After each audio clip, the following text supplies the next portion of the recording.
Welcome to another edition of the Sportsport. And we are back. We got the full crew in the house. That is what it's all about. The Yankees, out of any team in the league, are the best equipped to handle a blow like this. I think there is a higher power at play here. He's due law of averages. That dude is the ultimate scrub. It's trash. Yeah. Every person you have in there is fucking trash. Next game, you're going to see a big performance. You can see it in the end of the game, and I'm just totally stoked and excited for this. And we are back. Welcome to another edition, the 1000th That's right, baby. Of the Sportsport. And Tony thought I forgot, but I didn't. And it's great to be back with all of you. Kind of crazy, though. 1,000 up, 1,000 down. But couldn't do it without all of you. So just quite the milestone, Tony, and a lot going on, and obviously some milestone to talk about with Ovechkin, not to mention a bunch of other things. But what's going on, brother? Not much, dude. It is, happy 1,000th. You thought I forgot? I honestly really thought you did.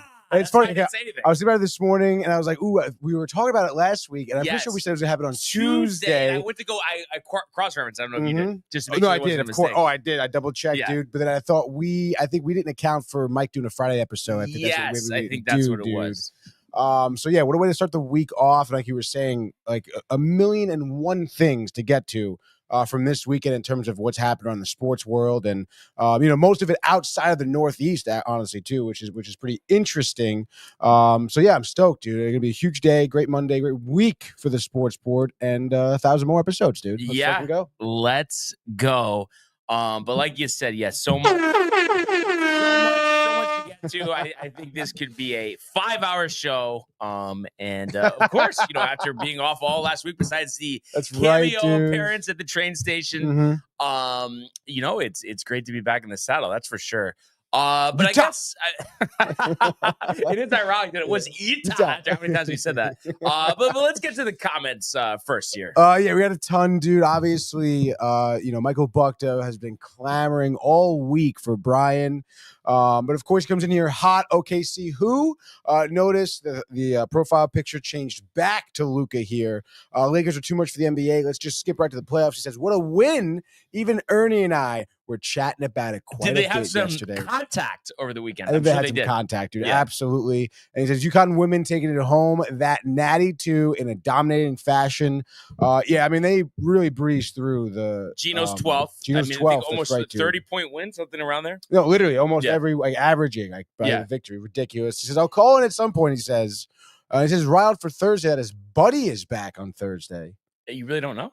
Nance. Of course. Okay, at least you got it. Come on. I was worried that you were going to miss that one. Oh, come on, dude. We have Josh B in the house. Josh says, B. What up, fam? Welcome back, Barnes. Let's have a week, Let's dude. go, brother. And then he says, holy shit, 1K. Congrats, fam. Thank you, Josh. And then Michael does, Barnes, please know I didn't watch the Final Four one bit and will not watch the championship game tonight, which is kind of ridiculous. And then he says, happy 1,000th. Thank you. What a milestone. Oh, I did promise. I mean, there will be a full synopsis of Iron Eagle, the career to stardom, all the accolades, Michael. The tribute video, dude. Noah joining him in the booth. There's a lot to get to, Michael. And then my mother in here says, good morning. Welcome back, Brian. That's what you would say. Thank you, Mary. I was waiting for the slight after that. But Anthony was great. No, I don't think it was a slight. No. Great to be back. Thank you, Mary. Yes, of course. And then Barnes, I know this isn't the sports related, but what was the roofing conference like? Yes, Michael. So, a lot of, I guess you could call them meetings, seminars, classics, just going over products, different strategies. So a lot of networking involved. The Utah Hockey Club game, that was definitely one of the highlights for sure. So yeah, just kind of a mix of that stuff, throwing around ideas, people all over the country, Michael. So I think there'd be a lot of contact for Michael Buck, and there are a lot of people to talk to. Oh yeah, I bet. That would be big for him. Over 1,400 contractors. So yeah, it's a lot, dude. A lot of questions. Absolutely, do a lot of cards, handing out the handshakes. Yes. Are there ever dudes that are there that are just clearly like, they're there as a whatever manufacturer, contractor, whatever, but they're just like enjoying the trip, Yeah, I mean, we've run into some people, especially like a little pompous, I guess you could say, because that's always one of your words that you like.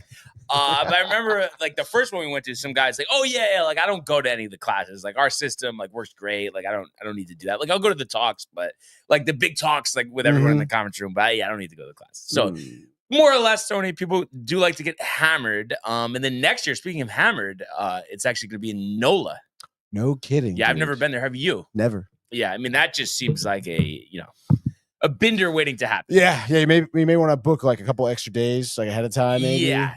But then it'd be nice. I mean, no hockey, but a little monogamy, but still be something different. See the Pelicans. Yeah, exactly. Hopefully, hopefully Zion's still there. I did see we get one more comment. Kev Do in the house, dude.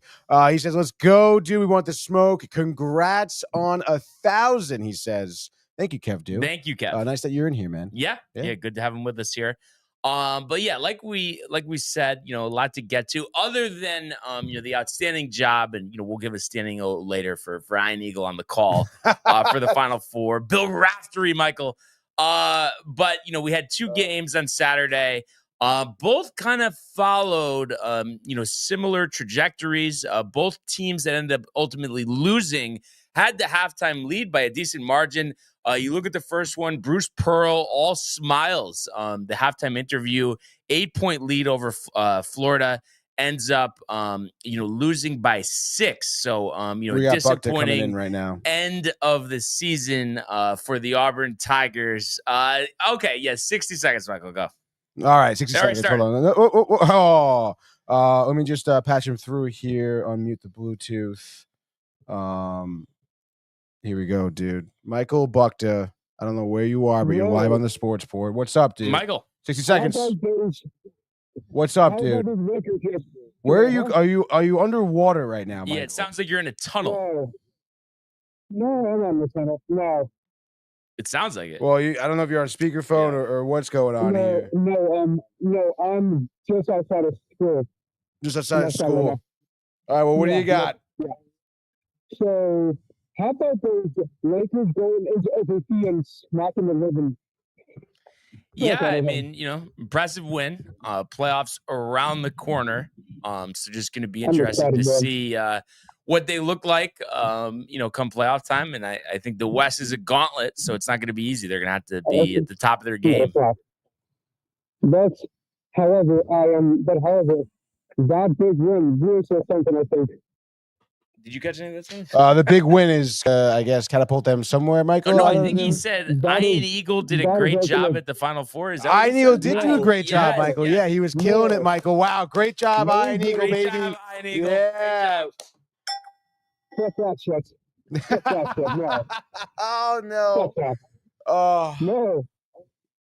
We're not talking about Iron, no.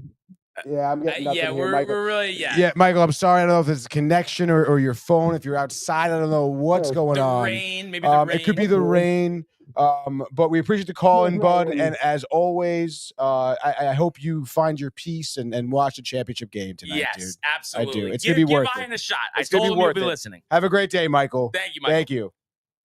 I mean, that was tough, dude. Yeah, I haven't even heard that like on ESPN radio, like a call that like muzzled. I know, dude. I thought maybe he was on. I thought he was like in his bed, like laying down on the pillow. Maybe he's thinking about Eagle. Dude. That's probably what happened. It's tough out there, man.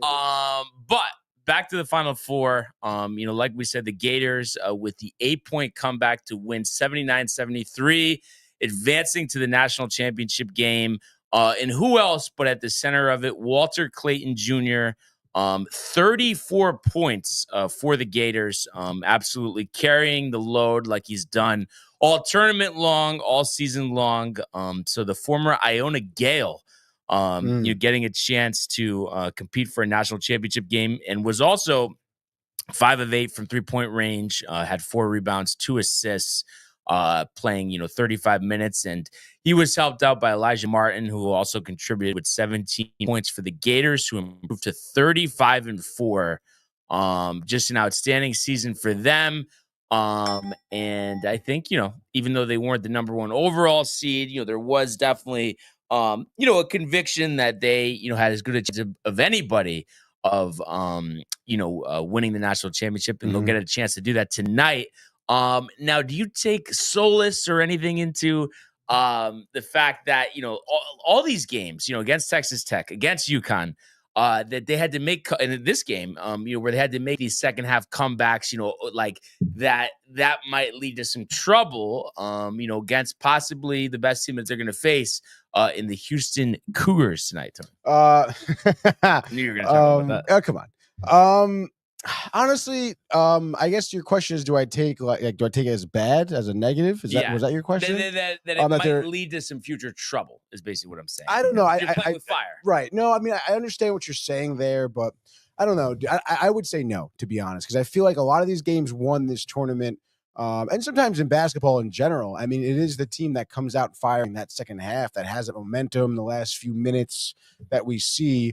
Where they end up, overcoming a 10, 12-point deficit. I think any one of these teams have the players on the roster that can go on that 8-0 run, like in the last 10 minutes. So I feel like, obviously if the deficit, it come halftime is, 25 or something like that, like obviously it's gonna be hard to come back from. But what was it, like 8? It was 8 this right, yes, going in the first half here. If they come somewhere around there, I still think that they're a team that can certainly put the victories. They've been doing that. So I don't know. I think some basketball teams are second half teams. We've even seen it like in the tournament in the women's UConn. There was some games where they come out and they're down 7-0. They're down by 12 in the first few minutes. And it is like they just, put their foot in the gas, they throttle it, they get momentum, they keep that going, they hit their shots. And then they're, a good second half team. That's just what they're chalked up to be. So I don't think that really hurts Florida. And I feel like that narrative was with them through this tournament, as you mentioned, against, Texas Tech or whoever, or UConn. But you know what? That's clearly their game, and they play to their strengths. That is, whether it's their strategy or not, that's their game. So I don't know. It's worked for them so far. And people said that, people said that this round, like, they take too long to start up. Their second team against Auburn, that's not going to work. Well, it did. So I still think it'll work, in the finals here against Houston. So I would say go Gators. Yeah. Let's go. I mean, and Walter Clayton Jr. is unbelievable. You'd imagine, I haven't looked at NBA draft, projections or anything, even though he is a senior, a little older, the 2 years that I owned him before coming to Gainesville. You imagine that he's going to be a force on the next level. Just how he's able to score at will, and is a pretty solid shooter.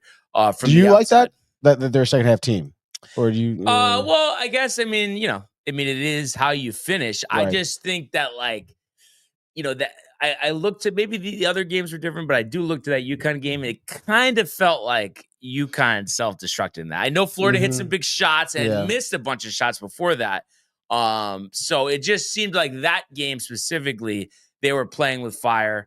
And then, like you saw, and we'll get to it in a second, but how Houston had that flurry to come back and beat Duke, that, if you put yourself in that situation against them, you might not be able to make it out of it. No, yeah, very true. Very true. I would say up until then, again, you want to control, that, I guess, as much as possible. But I don't know. Do you think that Florida doesn't get off to a good start, just because they as a negative, as is they're just not ready for the game? Why is that they're a second half team? Yeah. I think, you just look at teams, especially basketball, I feel like is very much so like this, where sometimes they kind of just have to feel out the opponent, see what works best, and kind of go from there. But obviously it's evident that the talent is there. That's for sure. So I'm looking forward to, watching this game tonight. Me too. And before we get to the other semifinal, Auburn, like I said, came into the tournament, number 1 overall seed. Bruce Pearl, who has won a championship on the Division II level, making a second Final Four, having that 8-point lead at the half. This one has to sting for not only him and Johnny Broome and the rest of the Tigers, especially Broome, in the Elite Eight, that injury coming back into the game. What a story it would have been if they were ultimately able to hoist that trophy, but they are unable to. And when you look at something like that, and, Pearl's been around a while, doesn't get the job done again here in the Final Four. Do you take that as a slight at all, or do you just more so look at it as, let's just be real. It's tough to win the NCAA tournament, and it's that simple. Yeah, I mean, I mean, in terms of like letting this guy go or something, or putting him in hot water. Maybe that he's not as good of a coach maybe as we think. I don't know. Yeah, I mean, I guess so. I mean, listen, you made it to the Final Four. Like you said, it's incredibly hard to do that. Yeah. And I mean, their road wasn't necessarily easy, you know. So I don't know. I would say if this happens maybe 2 more years, you can't get past the Final Four, then it's like maybe you want to look at something like, oh, like what's kind of going on here, especially if it is like, the lead going into the half, the second half, you kind of fumble it a little bit, and then all of a sudden, like you're getting beat by 6. Like if it's these types of losses too, where like you are losing a lead, then maybe there's some things to look at. But I'd say right now, I mean, and there's no shame in this, Yeah, no, I mean, obviously a great season, and it's just always disappointing when it ends. But obviously, 32-6 is 32-6. Yeah. And speaking of a disappointing end to the season, I mean, a team that we really had circled, especially after the Johnnies had their second round exit here, was the Duke Blue Devils. And not only did they have a 6-point halftime lead, but a 7-point lead with just over 30 seconds remaining. Yeah, they blew it. And yeah, I mean, I would say, one of the bigger choke jobs I've seen. And of course, yes, we know Houston has been a great team all season, but how about even, they had a 14-point lead at one point, Tony. So, I mean, the missed free throws, missed shot, turnover, all of that down the stretch. I mean, pretty disappointing for Cooper Flagg, for John Shire, and the Duke Blue Devils. Yeah, I would say so, dude. I mean, and not even with that too. I mean, you all like the entire game was always in your hands, right? The entire time, it felt like you could handle Houston. Obviously, the lead going into the half, the lead at the 15-minute mark, and even towards the later part of the game, and you literally just blew it like any time that you need to make a big play, or even to make like a fundamental play, like just inbounding the ball and like wait till you get fouled, something like that. Obviously Houston, hats off to them. Michael was telling me, I guess they were either 1 or 2 in terms of defense, right? Yes, in the NCAA. In the NCAA. So obviously using that to their advantage. Because again, I mean, those last 30 seconds, 90 seconds where it's like, Duke just needs to inbound the ball and maybe move the ball up the court and just chew up some time. They couldn't do that. You're turning the ball over. Cooper Flagg is fouling. All right, like forcing Houston to the line. They tie it up. Like obviously free throws there. I can only imagine like what some of those players are feeling like. By the way, like when you have 2 free throws, you got to hit 2 to tie the game, and then obviously take the lead here. And then at the end, Cooper Flagg. I mean, he has the shot and he leaves it short. He could have. I guess that would have tied the game or given them a 1-point lead. I think with that shot. You don't instead. And then obviously at that point, the game is out of your hands. So it is really disappointing for Duke. I mean, you thought they would be able just to kind of, I guess, keep the Cougars at bay, down the stretch with the lead, but they just weren't able to. It was those fundamental, I guess, miscues. I guess maybe you can chalk it up to a younger team. I don't know like how everyone else is on the roster, but I mean, those mistakes are because of a team that just really hasn't, had that experience yet, I guess, on this stage. But yeah, I mean, good for Houston. That was a really crazy game to watch, dude. There was quite a few Duke fans at the Horseshoe. Disappointed. So yes, obviously disappointed. But it was great basketball. Yeah. So Duke going down in the Final Four, second time in 5 years. And then you have Kelvin Sampson getting the Cougars, to the national championship game, led by LJ Cryer, the senior, had 26 points in this one, including 6 of 9 from 3-point range. You also had Emmanuel Sharp, who had 16, was their second leading scorer, and they outscored the Duke Blue Devils 42-33 in the second half. And we talked about that, 7-point deficit with about 33 seconds remaining. So pretty impressive, victory for them as they improved to 35-4 on the season and have the right now to go up against the Florida Gators in the national championship game tonight at the Alamo Dome. And this is going to be an 8:50 tip on CBS. And right now, Florida coming in as a slight favorite here at -1.5. Total set at 140.5. Probably a little lower maybe than what you would normally see in a national championship game. But like you mentioned, Houston with that stout defense, the reason being why. And of course, you'll have Iron Eagle Grant Hill, and Bill Raftery on the call tonight. And I did see, before we get to a prediction here, Michael had a couple more kind of backing up, his displeasure with Ian Eagle here. Yeah, dude. He says some pretty bad things here. He says, and he says he's on his headphones while he was talking to us. That's probably with a reason right there. Yep. And he says, Ian Eagle sucks the C, dude. And he says announcers are what make iconic sports moments so special, as my buddy MJ would say. And I would push back on that, Michael, because you say that, but you're telling me that last year, when UConn won the second of 2 championships in a row, that wasn't iconic for them to win another championship. I think you're being a little tough on Eagle. We don't think that he's better than Nance, but at the same time, I mean, he is a professional broadcaster. Yeah. He's not a joke. And I think he should be taken seriously. Honestly. Yeah, no, I agree. I think Ian Eagle is good. Yeah. And also, I mean, I don't think announcers do make those great sport moments, but they certainly can ruin a good one. And he doesn't ruin it. He doesn't ruin it. Like, he's not, like, I'm not saying, he's maybe he's even a Hall of Famer, Tony, but it's like, he's solid. He's fine. He's solid. Like, there's no issue. He's fine. And he's going on. He says he's sorry, but it's the truth. He says should be Nance. Eagle can suck my ass. I get a redo of that phone call. Not right now. Yeah. Scully calling Kirk Gibson's walk-off home run was special because his voice and words. But that's the thing. It can't always be Scully. Mm-hmm. It can't always be Madden. It can't always be Nance, Michael. Like, there has to be room for others. And those people didn't get to be legends until they were actually given a chance. So if everyone said, oh, well, it's not Vin Scully, or Vin Scully's not that good in his first year, he would never be Vin Scully. So that's why you need to have more of an open mind. Absolutely correct. Speaking of open mind here, Jay Bird says, easy up. He says, gotta hit your free throws. You can't be missing easy layups. And again, that's what happened to Duke, fundamental breakdown towards the end there. And I mean, I don't know about you, Brian, but for me, you can only chalk that up to just nerves, you know? Right. Absolutely. So, that being said, I think it's going to be an outstanding championship game tonight. We mentioned the total, the odds, the spread. Interesting on here, Florida the favorite, but the ESPN Power Index is giving the Cougars a 65.4% chance of winning here. What are your thoughts, Tony? I mean, it's going to be tough, dude. I mean, obviously, the Gators running into that Cougar defense is going to be hard, but I don't know. Again, I think Gators are that good second half team. Like we've seen, they make the necessary adjustments.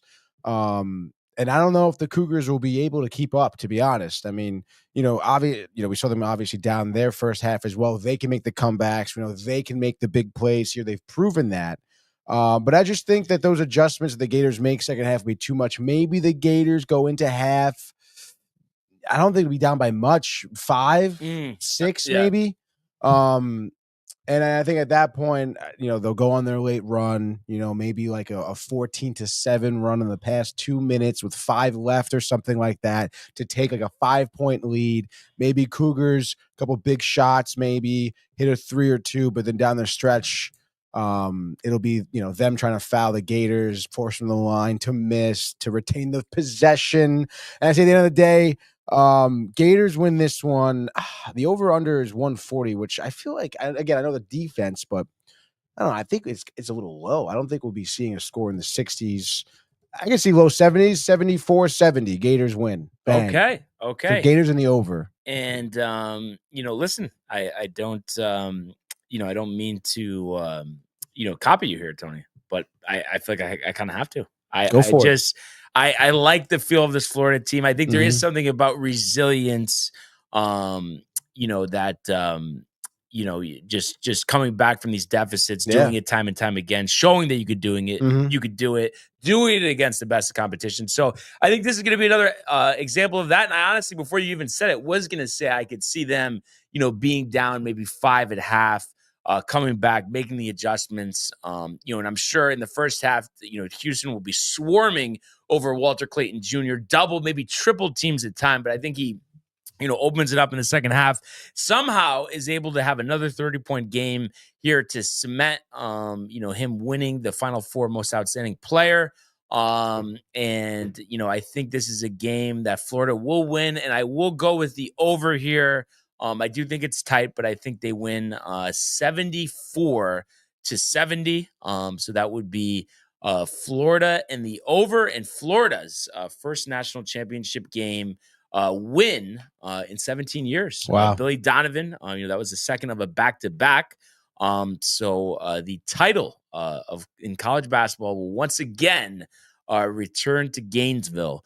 And one other thing I saw in there that was just another, we know the stuff with the announcers gets a little ridiculous, Michael Bucket, but saying that the Iron Eagle ruined the back-to-back national championship by calling it, that's just not true. Like, when you win a national championship game, the last thing, Michael, you're thinking about is the announcers. You're thinking about what bar are we going to?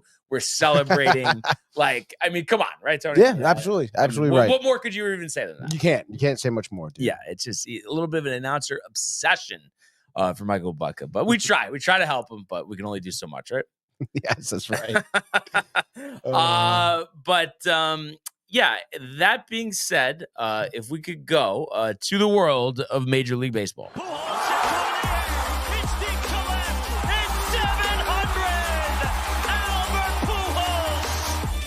What a play! Stop it! Yep.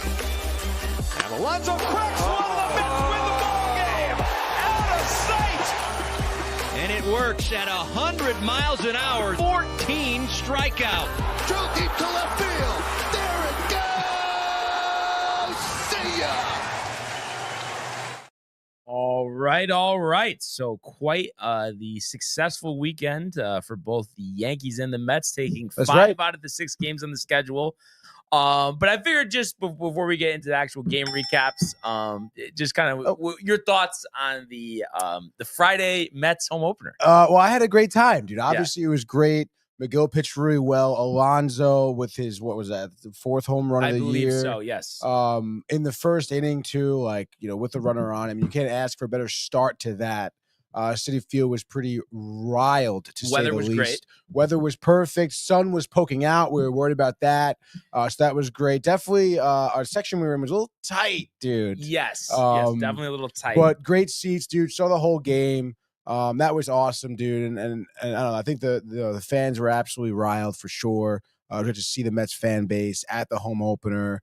Obviously seeing Soto first time, so you feel as a Met. That was cool. I'm sure we'll get into the game, but the food was great for me too. I never actually asked you how your tender and fries were. Yeah, from what I remember, pretty good. I was gonna say too, this in all seriousness, the sausage and pepper was outstanding. Fire, dude. So good. I think we went to sweet, I believe, right? I think we thing. did. Yeah, sweet. Yeah, I think so. So no, I thought the food was good. I'm trying to think I just got the ice cream with the sprinkles. That was good. The cookies, oh my god, dude, the bucket cookies were so good, I would say I was impressed with the food. There we go. And also I have to say, the travel there, I was thinking it would be a lot more of a pain in the ass, like the multiple trains. But besides just not knowing exactly where we're going at first, the track, we obviously had ample time to get there. But the LIRR, the beautiful new platform in the basement of Grand Central there, the short commute once you get on that train, just so easy. I mean, so much easier than having to get on a subway. And then also, I think we thought we were going to have to wait a lot longer after the game. The train was ready right there. Right there, dude. So I think that part of it worked out quite well. I mean, weren't you pretty impressed with how quick that was? You were thinking it was going to take a lot longer. Yeah, I thought we were going to be waiting for 25, 30 minutes, but no, seamless transitions.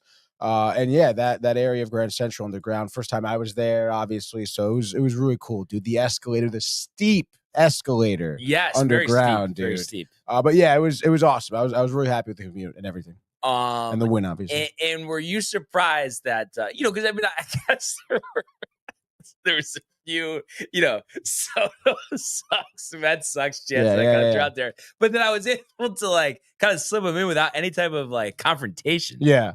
Well, again, I mean, the Soto sucks or enjoy the sweet Soto. Again, I mean, that sentiment right now for Mets fans, it is still like, well, Soto really hasn't done anything sort of deal, you know? Right. You know, he hasn't had that big moment as a Met player, you know, yet. But then obviously the Mets suck chance. I mean, you're definitely getting some bad looks for sure. No, but do you remember? Actually, no.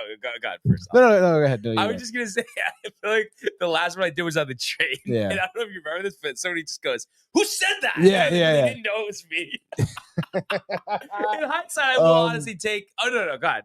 No, I was gonna say. I mean, not that this is like to throw a slight at anyone, but I was pretty happy with like how nothing like happened. No. Right, I was gonna say that too. And you know, in hindsight, you know, maybe. You know, I wouldn't have slipped out so many, but, you know, it just kind of was the environment. Right. And I think, too, you know, the first live game, you know, seeing Soto since the World Series, you know.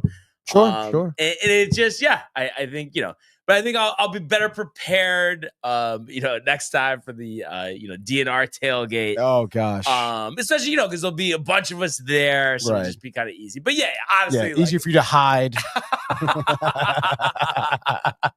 Yeah. But you know what? It just, you know, what are you going to do? You know, but I will admit, Tony, it was a little, it was a slight over the top. I will give you that. And I have to say, I mean, kudos to no one. I'm surprised, honestly. You would think opening day, a lot of people, you know, maybe having a couple too many pops, that there wasn't really any type of like, you know, altercation. No, like I could be wrong, but I don't think anybody said anything to me directly. No, I don't think anyone really did.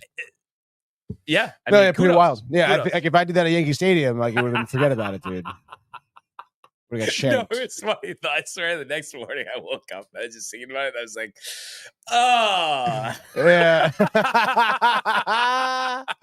Oh my God. And Jay coming in here with a good question here. He says, Tony, would I fight for Barnes or let him flounder?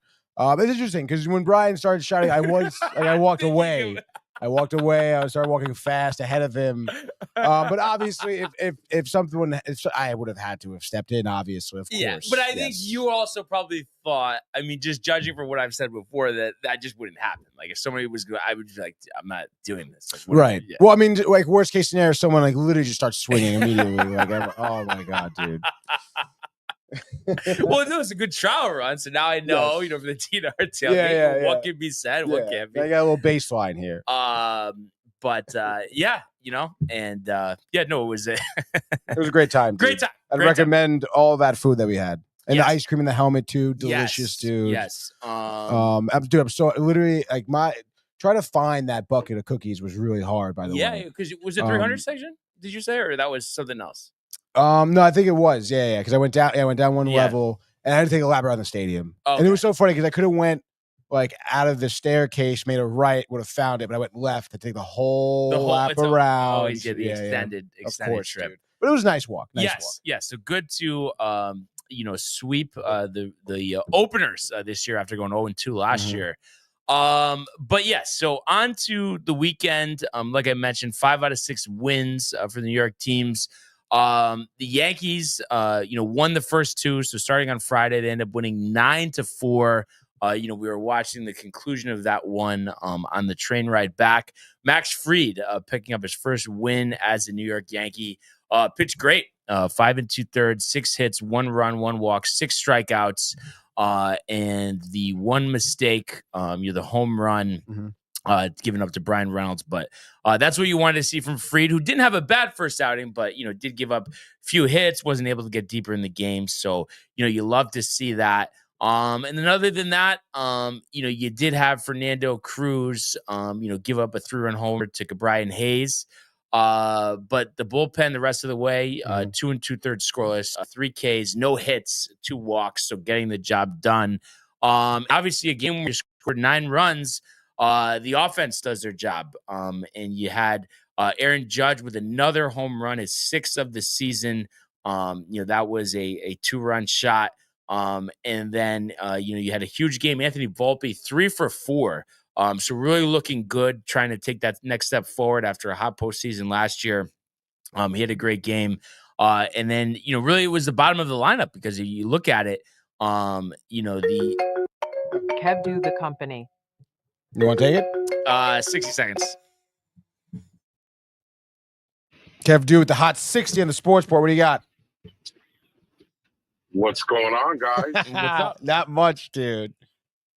Hey, Brian. How do you go into our stadium and disrespect like that, bro? Why do you sound like you have like one of those like interview like voice muzzlers right now? Nah, it must be something wrong on No. He doesn't sound normal. I think he sounds like this normal. Keep going. I want to hear it again. Hey, Tony, why would you let go disrespect? No, go on, disrespect. He doesn't. It's deeper. What do you want? Did you want me to fight Brian at this train station?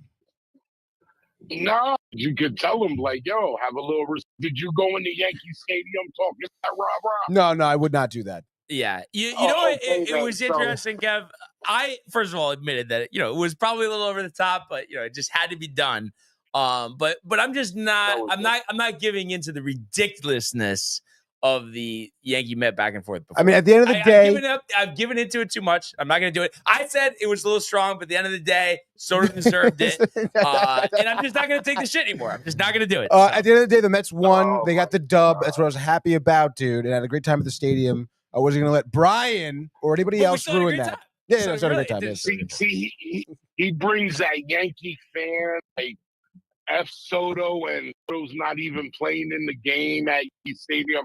He brought that to Citi Field. Come on, man. It is. He was playing in the game, Kev. He was playing in the game. Hold up now. Hold up. Let me finish. You see how a real fan base celebrates their team, and you don't see all the candid shenanigans that fans do, like at Yankee Stadium. Like, I was repulsed when I was there for that game. Well, you don't have to go back there, disgusting. I don't, but I have to.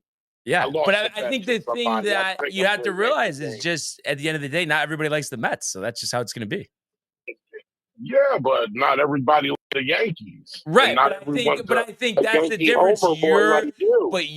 But first of all, you do everything that you complain about. You do the same thing yourself. And it's just like, dude, like people think Mets are annoying. People think the fans are annoying. That's just how it is. It's not just the Yankees. But the way you talk, you would think it was only one way, and that's just not how it. That's not how it is. No, man. Yeah. The Yankee fan base. But I haven't heard you say. But I haven't heard. What about the Mets? They're talking about Cowboy at Jace. I mean, they haven't won even before the Cowboys. So what are you talking about? Talking about it at Jace. They're at Jace. But just like the Yankees, every year it's their year. And every year it's not the Mets year? I mean, there's been a lot of years have passed by. Hold on. No, I'm sorry. I'm not even going to entertain it anymore. It's ridiculous. And last time I checked, you multiply 15 by almost 3, you get to where the Mets are. So, I mean, I think that's a little bit worse, bud. Sorry. There's nothing you could say. Kev, I promise you could say. I promise you, what you're saying is just embarrassing. And you want to talk about garbage? That's what defines the Mets. Okay, so I'm just saying you're embarrassing yourself as you go on about it. You can't take it. That's the problem. You can't. You can dish it, but you can't take it. Because I haven't heard you. I haven't heard you. You talking about letting you finish something. I have not heard you acknowledge one time that people could think the Mets fans and their players are annoying as shit. I have not heard you say that one time. So let's hear you say. Because you can take it. They're not annoying like Yankees. No, you're unrealistic. That's it. Done. Not entertaining anymore.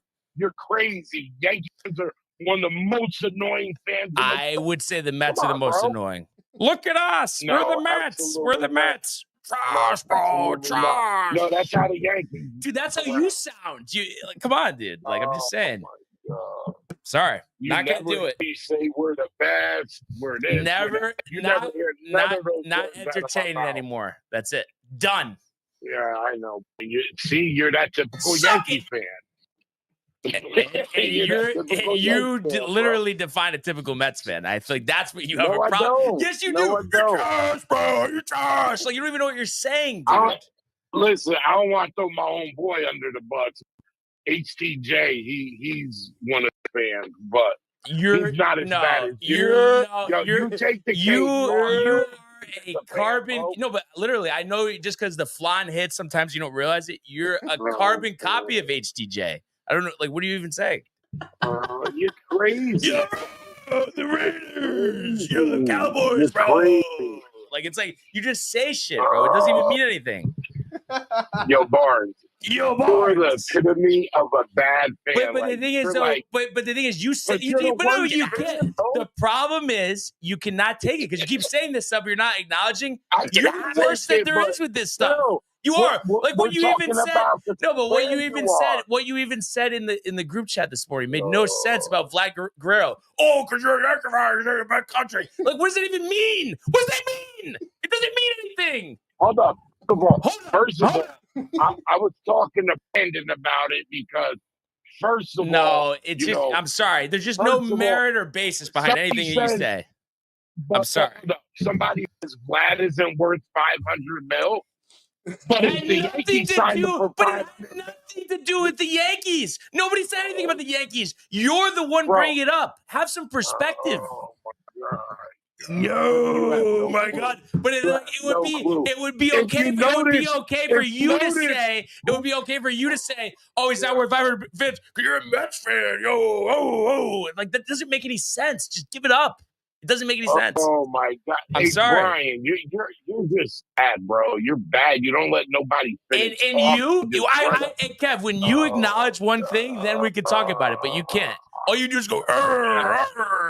Nah, B. I don't know what you're talking about. So tell me what you acknowledge about the Mets, then. I would love to hear it. The faults of the Mets and their fans. I would love to hear one thing that you've ever acknowledged about the Mets. Let's hear it. Well, fans have no faults because they're not as bad as the Yankees. But see, that's just shows you're delusional. Let it go, dude. Okay? It's like not everybody has to like the Mets and their fans. Like, you got to give it a rest. All right, you win, Brian. All right, have a good day, brother. There's something wrong with you. There's something wrong. All right, Kev, dude, we always appreciate the phone call, bud. Just not when you're talking like that. Oh, come on, dude. We love you, dude. We do love you. Have a great Monday, dude.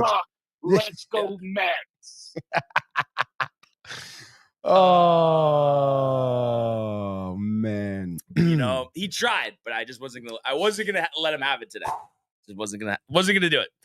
What else we got here? Oh, we got a ton of comments here, dude. Let's say Ernie with the year, dude. Barnes laughing. Joey Greenwood says, guy on the call who talks like a real Italian. A+. Is Kevin Italian? I don't think he is Italian, dude. But obviously, he just grew up in the city. Yeah. But I don't know, he could be Italian. I've just never heard that. Yes, said before. Very sure.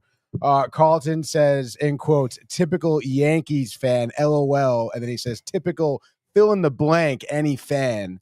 Which is true. I mean, obviously, when you have fan bases like that, especially that are near neighboring, rivaling, it is the typical. I think the thing that the typical Phillies fan, the typical Giants fan. I think the thing though that Kev has a problem with that he just will never understand is like there's just a way to say things, and that is what causes the problem. Like Carlton is a Red Sox fan, like fuck the Red Sox, but it's like he doesn't say it in like the way that like the Cowboys like. Let the Cowboys thing go. Like that. We're talking about like he's talking about, oh, you're so. He's obsessed with the Cowboys too, by the way. He always has to bring that up. Has nothing to do with the Yankees. Absolute nonsense. Delivery, poor job, Kev. What does that have to do with the Yankees though? What is he trying to say? He says it. Oh, the Yankee fans are like the Cowboy fans. Like, no, we're not. Like it couldn't be further from the truth. The last time the Cowboys won a championship was before we won our first of 5. Like, what are you even saying? Like, get a clue, Kev. Put the pen down. Oh, dude, Jay Burt says leave the flan out of this, dude. See, that's the problem, though. That's another thing. Okay? Like, no, but I think Jay embraces that type of call. But, Kev would say, oh, no. But it's like, yeah. No, Jay thinks it's hilarious. He wants it clipped, dude. Yes. He says generational crash out. Carlton getting a kick out of a typical Red Sox fan. What is a typical Red Sox fan? Oh, my God.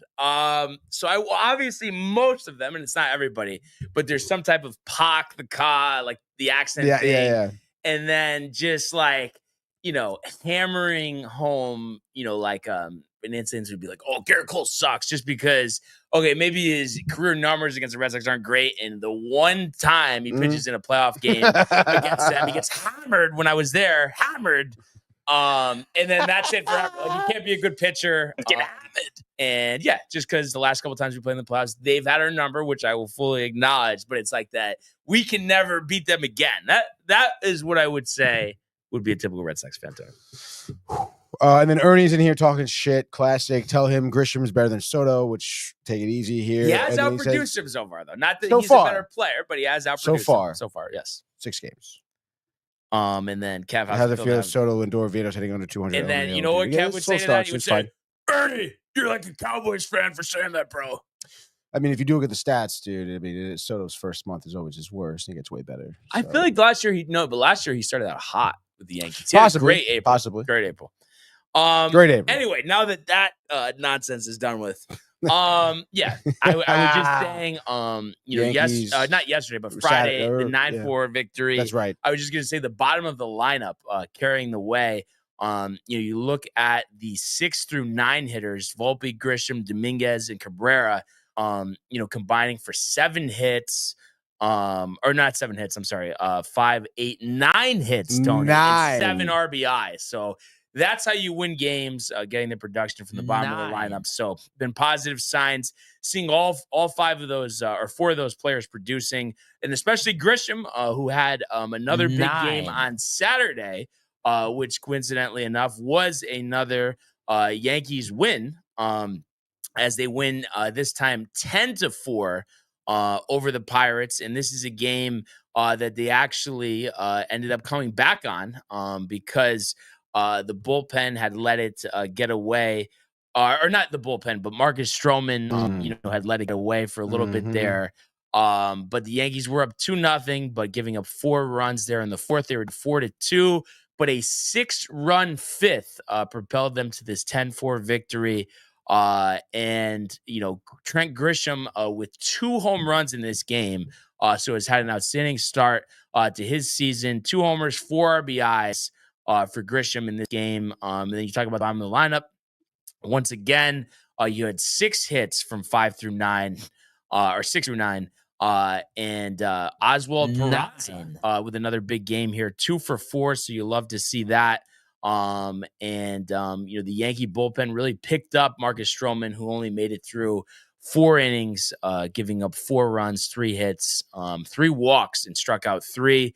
And then, I mentioned the bullpen, 5 scoreless innings, only 1 hit allowed. So, and I think a big redemption story there for Ryan Yarbrough, who I was calling for to be released, after the performance he had, against the Diamondbacks, giving up that grand slam, but 2 scoreless innings, 5 strikeouts. They end up releasing Ottavino to bring back Williams, who they end up re-signing Ottavino, and I believe he's going to be on the roster today. So we'll see what the corresponding move is there. I think they did actually send down. I'll get to it, but he pitched yesterday. I forget his name. But anyway. So it was nice to get that win there to bring the Yankees record to 6-2, 14 hits to go with the 10 runs. Paul Goldschmidt, 3 for 4. It was just a solid performance overall there. So that moved us to yesterday, which unfortunately was the only, low note of the season. It wasn't for effort. I know they didn't get off to a good start in this one. You had Andrew Heaney striking out 10 Yankees over 7 innings. And I was mentioning this with JD yesterday. Unbelievable how Heaney, and I know you probably remember this, Tony, when he came over to the Yankees midseason, could not be worse. Almost released him before the season was over. He's that bad. But it seems like every time he pitches against us, he does great. 7 innings, 5 hits, 1 run, 1 walk, and 10 strikeouts. So weren't able to get much off of him. Will Warren, after a great first start, did struggle. 4 innings, 6 hits, 4 runs, 1 walk, and 5 strikeouts. Was 1 pitch away from really getting out of it without a lot of damage, but Brian Reynolds' double, unfortunately, was the difference in him, not getting out unscathed. So, you look at this game, Chisholm had an RBI double in the first. Yankees don't score till the 9th. So they went in to the top of the 9th, down 4-1, and down to their last strike. Oswald Peraza with a double down the line to score. Anthony Volpe made it 4-2. And then Trent Grisham again down to the last strike, singled to score Dominguez and Peraza to tie the game. In the middle of this inning, too, you had Austin Wells try to get a push bunt down, but Brian Hayes, one of the better third basemen defensively in the league, was able to throw him out. So maybe if he was able to reach there, you score another run, different story. Unfortunately, they don't. And, they do keep the Pirates at bay, for the bottom of the ninth inning. Luke Weaver with 2 scoreless, working around 2 walks. But the Yankees could not get any runs in the 10th and 11th inning, obviously starting with that ghost runner on second, but unable to do anything. And I think that was the difference in the game.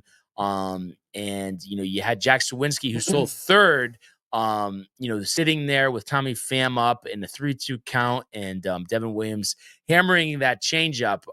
Unfortunately, gives it up to Pham, and the Pirates walk it off to win 5-4. So, a valiant comeback here. I mean, of course, anytime you take 2 out of 3, it's a good thing, especially on the road.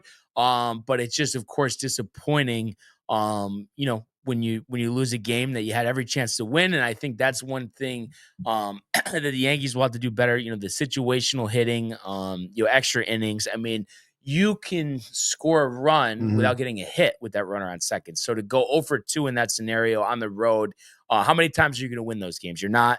And I think that was a difference in the game. And I think also, too, you want to see him improve against the left-handed pitching, because we've seen that be a problem before. But, 10 strikeouts against Andrew Heaney, making him look like Sandy Koufax out there, is just not what you want to see. But I think, you'll see him improve upon this. And, sure, Devin Williams, 2 out of 3 bad outings with the Yankees here. I mean, the ghost runner kind of screwed him over. I mean, at the end of the day, he did allow 1 hit. But I think it's just one of those things you're going to want to see him string together a couple good performances. But at the end of the day, 6-3 is 6-3. And you got 3 games coming up in Detroit, starting with this afternoon.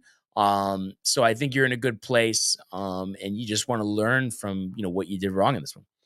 Yeah. Like you said, I mean, situationally, you got to be a little better. Yeah. But I mean, I think that's, some of the problems the Yankees have been dealing with the last few seasons. Is that, they're able to get those big home runs, those big hits, but it's just like when you have to score 1 run, you have a ghost runner on, like just figure out a way, first batter, bunt the runner up, and then, figure it out from there sort of deal, but the Yankees don't really do that. So I don't know. Yeah, I mean, it's like you don't even need to bunt, but just get a single or just get a ground ball to the opposite side, move the runner over, that type of thing. So obviously it's early in the season. It's just something that you look at, that you want to improve upon. And, fortunately for them, today it's going to be Carlos Rodon getting the start against Casey Mize, a right-hander. Oh, wow. So, like I said, I think, with a lot of lefties in this lineup, they definitely have fared better against right-handed pitchers, and before they have to face Tarek Skubal tomorrow. But that'll be a 3:10 first pitch there. So looking forward to watching that one. And it was kind of interesting. I've really never seen this before. All the games, not because of rain, but because of cold temperatures in Detroit. They're all supposed to be 7:00 games, but now it's 3:10 today, and I believe 1:05 or 1:10 the next 2 days. I've never seen that happen. How cold is it? It's by the time I guess first pitch would be in the 30s, but then with the wind chill, it could be in the teens. So I guess that's why. But I still have never seen that. You know what I mean? Yeah. If it was rain, different, but not for cold temperatures. Yeah, no, I never heard of that either. Yeah. That is pretty wild, because it's not like, I mean, we're having games in Detroit typically. It's not like it's never not that cold, during games. So exactly. I don't know. Maybe they just want to see the Yankees do better. I don't know. That's definitely not why. They probably want more people to come to the ballpark, I would think. But I don't know. I guess it's a trade-off because early in the day, not everybody can get out of work. On a weekday, yeah. It's kind of odd. But I guess then again, if it's 17 degrees, I mean, how many people are going to the game? Wind chill, anyway. But I guess I would go. So basically, what, like 10 people there at the game is what you're telling me right now, right? I mean, it'll be interesting. Attendance figures. Do you think we're going under 20K for all 3 or no? But it's the Yankees, so it'll probably be over. I don't know. It's tough. I mean, I don't know what the numbers are like when they do go to Detroit. Yeah. I mean, I would think probably there's some higher. of the better ones. Yeah. But yeah, I would say so. 19 sounds good. What's their capacity? Do you know? It's got to be over like 40,000. Right? You would think. And before we get to your Mets synopsis, I did see a couple more comments. Oh, sure. Let's get to some comments here. Let's see. Kev Do talking shit. How about we are still winning, Ernie? Love the Kev Do and Ernie back and forth. And then, he gives me a break for a second. It's nice. Exactly, dude. And then Ernest Holmes looking strong for that Cy Young, bro. You must be excited. Which, I mean, he's not looking that bad, to be honest. Obviously, we talked about the bad defense behind him. But also, like, what the fuck, Ernie? Like, worry about Stroman. All right? How's Stroman looking, dude? Well, I mean, it looks worse even than the Mets, dude. That I would say to kind of be the mediator or even Will Warren didn't have a good outing. What about your own pitching staff, I think the reason he's mentioning those is because he was the opening day starter. That's the only reason. I mean, it's different than those two guys who are at the back of the rotation. It's not different. It's not different. There's a difference between your one starter and your five starter. Yeah, he's our one starter because there was injuries and he didn't want to start Kadai. So I mean, so what starter is he? Is he the one starter or is he not the one starter? I mean, I know he pitched opening day, but like technically Kadai is your ace. He's your one starter. So then what is he? Your two starter? Clay Holmes? Yeah, I guess right now, yeah. Yeah.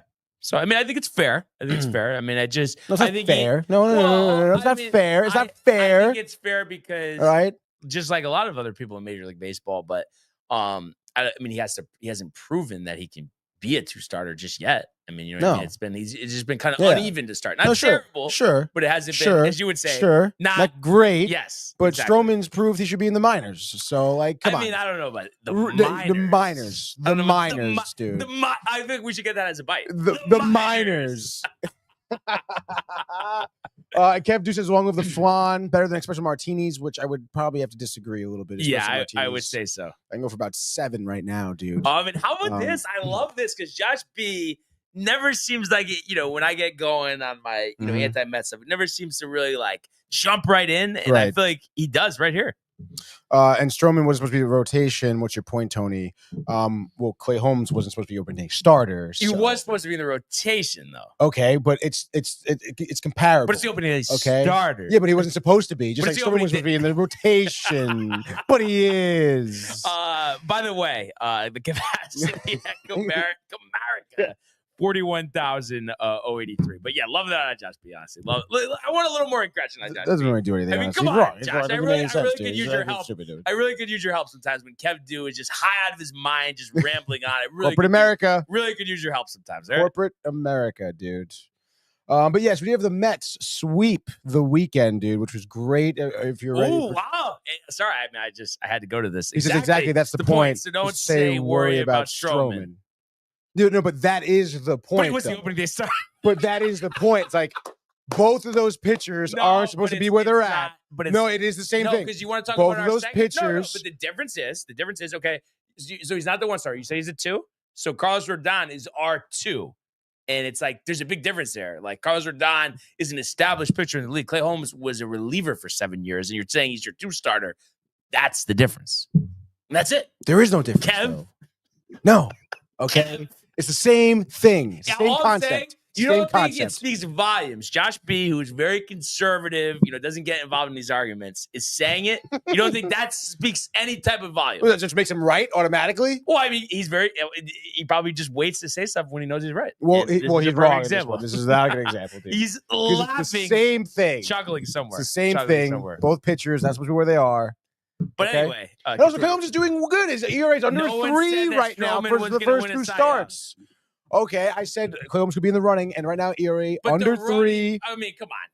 To say that it's a guy who hasn't started the game in 7 years, you're going to say he's in the running, Cy Young? That is a little crazy. It could be. Under 3 right now. But like a meteoroid could hit us right now, but it's not.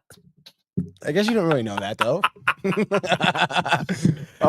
And then no one said this. Oh yeah, he said that. Okay, well, in any case, dude. All right, let's get to the Mets weekend here. We just changed the lower third here. Obviously, Friday. We know we were there. We spoke about it. The 5-0 win. Alonso, Nimmo, Soto, 2 big doubles out of them to tack on runs. But that was great. On to Saturday specifically, which was even more of an emphatic victory, in my opinion. You know, they beat Toronto here 3-2. On the bump, you had Griffin Canning, against Chris Bassett. Can he win the Cy Young too? He can't, but he is, I would say, I guess playing a little bit better than you would think, than I thought to be anyway, to be in any case.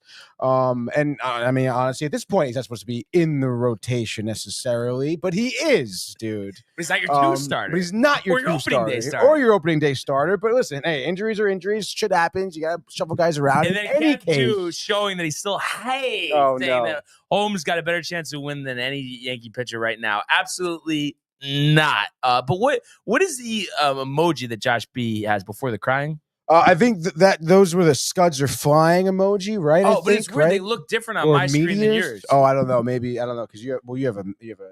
And then Ernie, my guy, saying all I hear is a bunch of excuses. LMAO. Worry about your pitchers, Ernie. Worry about your pitchers. Kev do. Just so. Flan. But continue. Meteors, by the way, those are the emojis for meteors. Makes sense. Dude. It does make sense. Even the comparison. So any case, dude, the parallels, which is there, it's not that different. And honestly, speaking of not that different, just like how Andrew Heaney pitches well against the Yankees, seems like Chris Bassett always pitches well against the Mets, dude. Okay, the parallels, dude. Chris Bassett, 6 2/3. Gave up only 4 hits, no earned runs, and had 9 Ks over the course of those 6 2/3. So efficient, a couple 3 up, 3 downs. I think the 4th and 5th inning were 3 up, 3 down pitches for him. And, it's not obviously the guy who's 36 now. 36 or 37 possibly, but not 39 quite yet. But obviously, fastball is like 92, whatever, but it's just one of those occasions where he's mixing his pitches, he's locating all of them, painting the corners, making it hard for batters, like Nimmo, like Alonso, like Lindor even. To get hits off of him, which is why he gave up only 4 hits here and no walks. The control, great job. In any case here, Griffin Canning does get in some trouble around the 5th inning. I think maybe a leadoff single or a walk. In any case, he had 3 walks in the day, which was not ideal. But he ends up giving up a single to no, he does give up the single to Guerrero, I believe. And then Buteau comes in, gives him another single of his own, I believe, the following inning off Bo Bichette.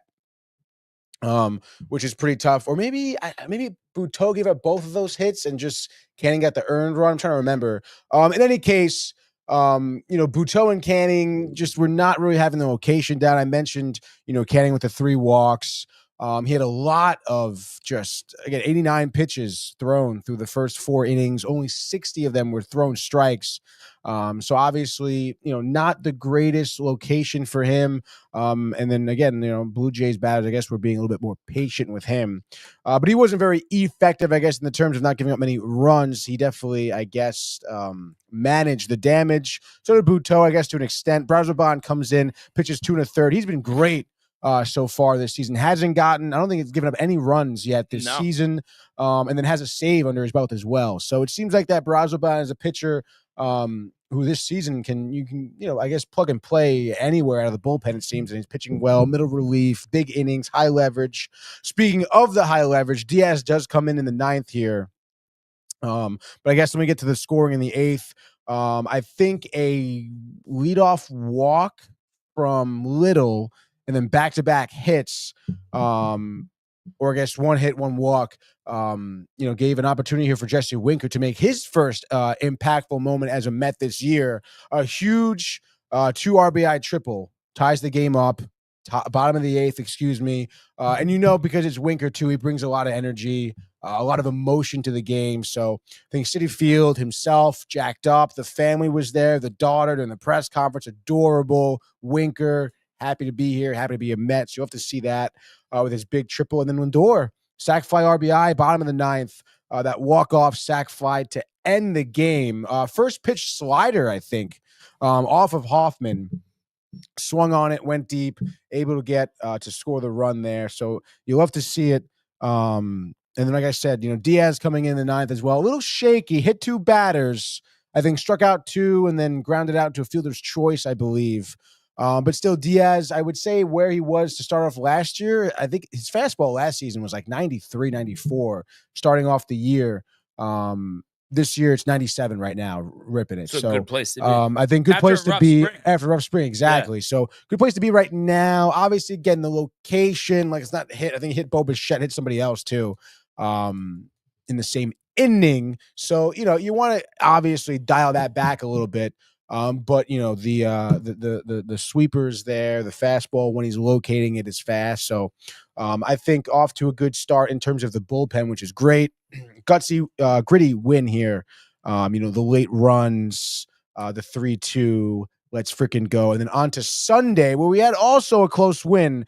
Kind of a weird thing. You had Francis on the bump here against Peterson. And Peterson was good through 4 innings here. And I guess, we'll talk about Peterson first because he ended up leaving in the 5th after giving up a run. 5th inning went back-to-back walks. Illness. Yeah, dude. I think maybe a single and then hit a batter. Was complaining of nausea and blurred vision. And then Boomer and Gio were trying to say maybe night before a little hammered. I don't know, but they're both Mets fans. They were suggesting it. I'm not coming at anyone. Relax. No, because in all seriousness, I mean, unless you're CC back in the day, I feel like most players, especially you have a start, you could get hammered in between starts. Why are you getting hammered the night before? Exactly. So I'm saying I wouldn't think that's the case, but I don't think it is, especially because the first 4 innings were good.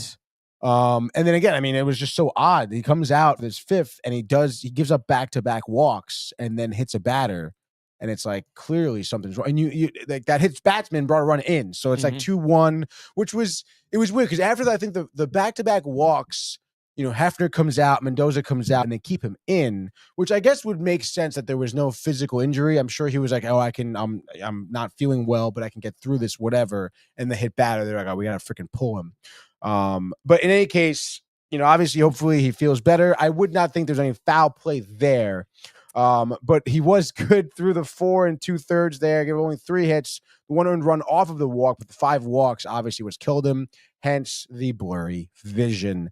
We get Max Craddock coming in, who is another bullpen arm who's been absolutely outstanding. 27 years old, drafted by Pittsburgh, I think. I'm trying to remember. Maybe it's not Pittsburgh. He's from Pittsburgh. I know he's from Scranton, Pennsylvania.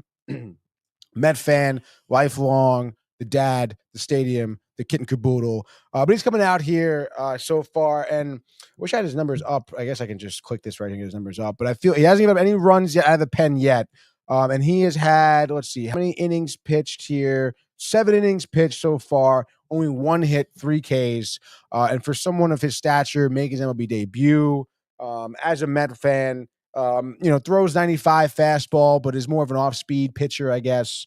Induces ground balls, gets some strikeouts, come in again. Seems like another guy who can maybe plug and play and maybe get some more, I guess, reps under his belt, some more confidence. You could even maybe place him in a closing role, low leverage, whatever.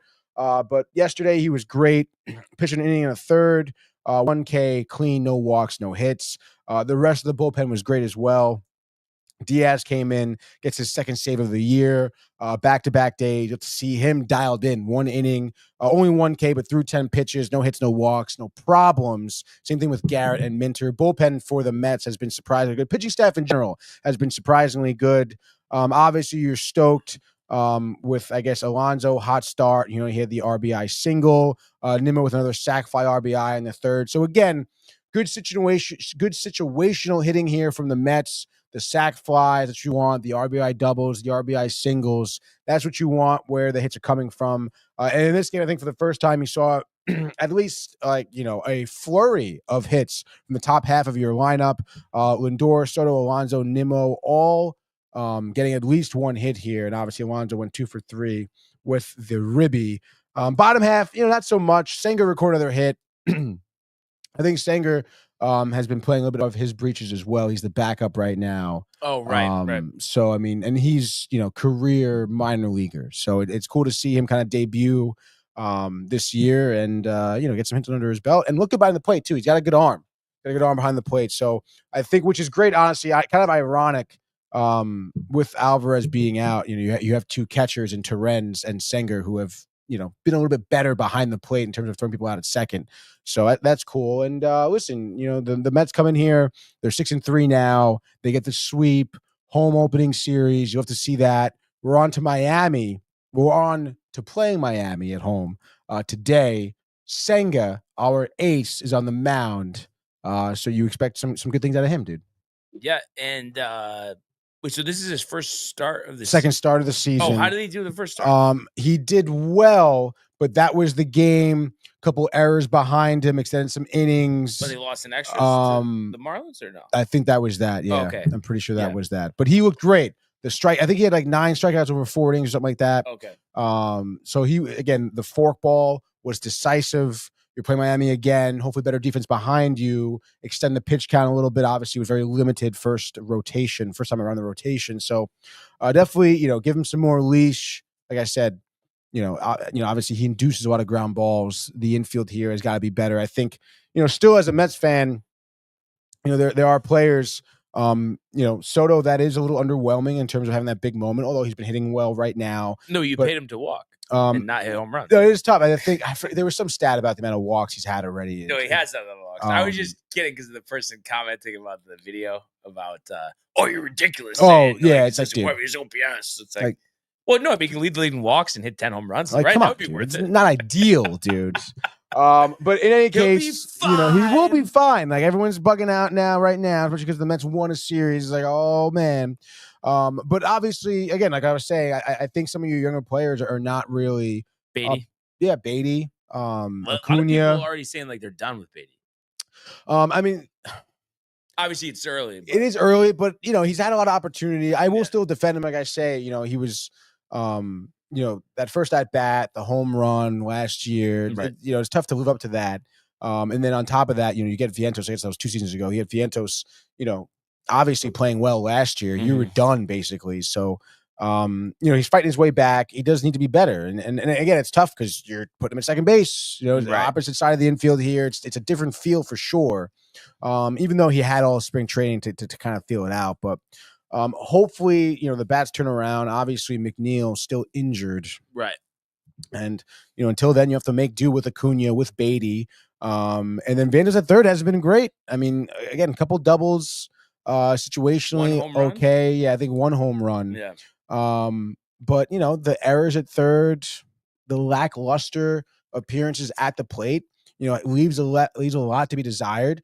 Luckily here, you're playing Miami, who's, knock on wood, not a great team here. Again, 2 out of 3 again is what you're looking for in these next 3 games, and I think you're on to the A's, which again, there's 6 games here where you would want some of those younger players to work on those things. And hopefully getting some momentum, as you will probably have some harder, obviously, series down the stretch here. So we'll see what happens. But yeah, you're stoked right now. I mean, the Mets off to a good start. The pitching has been definitely carrying most of the team right now. Obviously, having those once in a while games where you're scoring over 5.5 runs, which is great. But you want some more of those bats to come around, dude. Yeah, absolutely. And a couple from Ernie here, saying Frida's a bum and Holmes has a chance should be studied. Everyone is dumber for having to read that comment, Kev. And then he also says, Barnes, remember only Met young prospects will pan out. Yankee prospects are the only questionable prospects in the league. Got to be careful, LOL. So a couple good ones from there, especially Fried. And it is interesting. JD actually asked me to elaborate at this over the weekend. I was down with him Saturday and Sunday. And the one thing that I was just saying, and I'm curious what you think about this, Tony. This is just a general media perspective that I feel like has been out there. And maybe it's a little different now that, the Yankees, leading the league in home runs and have definitely swung the bats well here to start. But it felt like going into the season, the general, narrative from everybody was that it's the Yankees are headed in the wrong direction. There's not really much to be excited about. As a Yankee fan, you should feel negative, and the Mets are the new toast of town. They're doing everything right, and everybody should just be excited about them. But if you were excited about the Yankees, you're looked at it what are you talking about?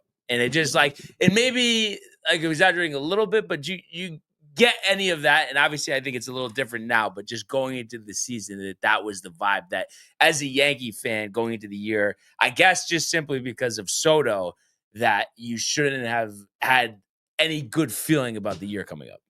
I mean, I don't know. I mean, I never really got that feel from people, like that sentiment. I mean, I think that there was a lot of pro Mets talk because of the acquisition of Soto, because of, the moves that Cohen has been making. Obviously, having Stearns in here, obviously Mendoza, he's been working out well. Lindor finishing second in the MVP for the NL.